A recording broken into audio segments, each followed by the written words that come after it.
My name's Astrid Durlow. I'm calling from Fredericton, New Brunswick, Canada. Astrid from New Brunswick, what's on your mind? Well, I just wanted to get your read on a particular situation that's kind of ongoing, being the so-called parents' rights protests that have been happening across the country against, at least in my province in particular, against a policy that protected the rights to privacy of transgender and queer youth at school.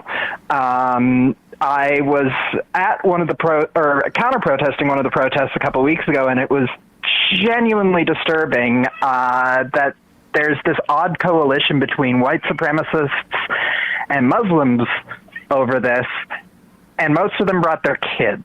Yeah, we played a clip. We played a clip of, and this was about a week or so ago when they started. We played a clip of one of these protesters bringing his kid up there who was saying horrible stuff. I mean, I had a 7-year-old spit at me. This is. I mean, you talk about indoctrination. That's what's going on there, and it's a cynical ploy to try and get Muslim fundamentalists, but that's fundamentalism is a problem. Religious fundamentalism is a problem, regardless of what religion we're talking about. And I mean, it's distressing. It's not. I'm not terribly surprised. I mean, this has been kicking around. It was sort of Jordan Peterson's, primary, reason for breathing. It seemed like for years. I mean, associated with his also is like trying to earn some money. But yeah, it's distressing. I mean, I don't know what to say. Like the idea that the school is supposed to be policing these things is, I think, highly problematic. If a kid is not telling their parents, they're not telling them for a reason. Yeah. Well, I mean, that's what our side's been trying to get across. But they don't care. I mean, this is the thing. Of course they don't. It really don't. Isn't like, you're not going to convince them, but I think it is important, that people see that this is not, that their perspective is an outlier. I think that's what the value of that type of protest, the counter protest, is. Yeah, it's kind of why I put forward with the local organizing committee for the next counter protest that instead of doing a typical protest, have a party instead, because I run in anarchist circles for a while, and a lot of people say, well, if you make it a party, well, it looks bad for them because they're having less fun than you. Them yelling across the aisle, well, we can just shout back party foul. And thirdly, the big one is blasting copyrighted music at them. They can't use any footage they take of us. Well, that's a good idea. Yeah.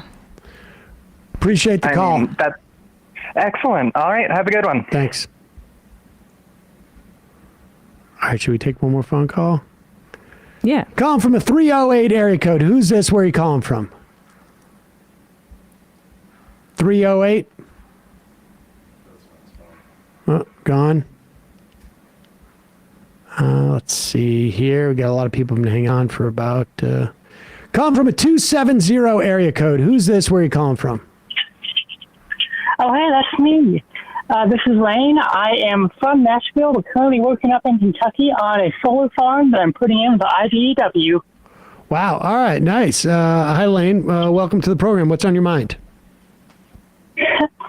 A couple of days ago, you were talking about the initiative in Chicago to try to create municipally owned food markets for food deserts. Mm-hmm. And that runs in a lot of the same ideas I've had going on for a while.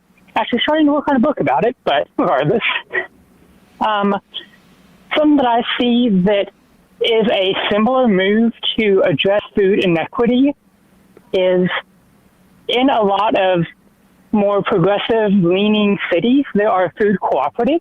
Right. Like Asheville has one, Portland has some, all kinds. There's one in Nashville that's trying to start up. It's been failing for years.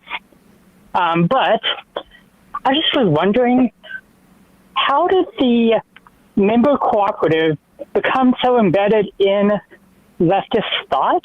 Because ultimately, it takes a name away from and distracts from the worker-owned cooperative, which is, I feel, a much more democratic organization.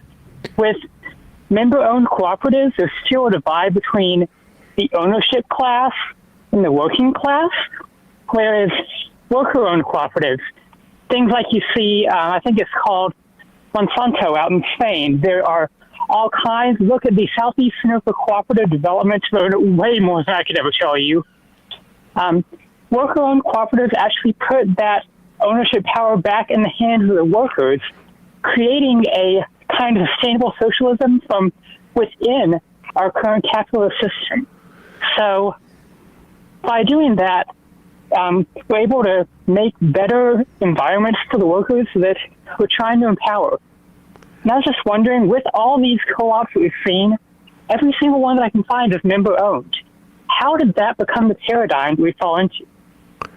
I mean, I got to be honest with you. I just don't know enough about these co-ops in other places. I mean, to the extent that I've been I've